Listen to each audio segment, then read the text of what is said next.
after a video of her was shared on the internet by a Garda.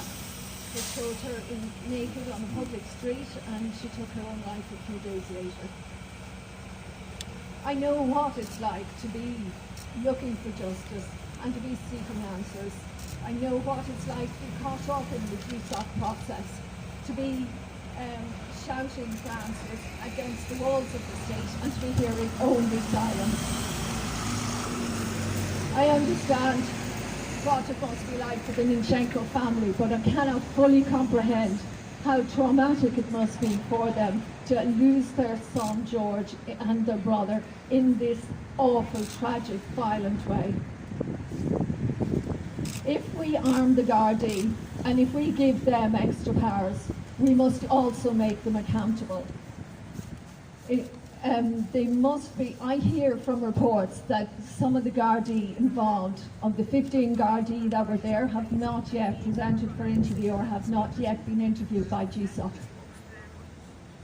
I know that when we read the GSOC report, that the Garda involved with Dara in Dara's case was never interviewed by GSOC. Neither was his partner, and in fact she was never named. It's not acceptable that Gardaí can decline to be interviewed. It's not acceptable that they refuse to be made accountable.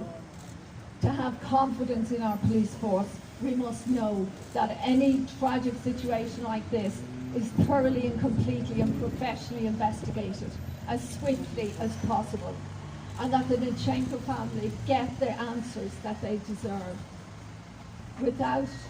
Without transparency and clarity in the processes and in the ways of behaving that the Gardaí have in their ways of behaving, well, then there will be mistrust and hostility to the Gardaí. It is in their own interest as well to support a complete, full, thorough investigation and a report be made available to the family as soon as possible.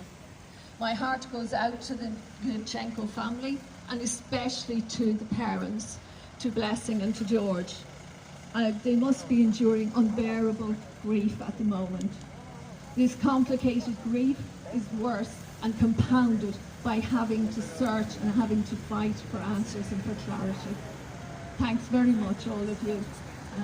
Thank you.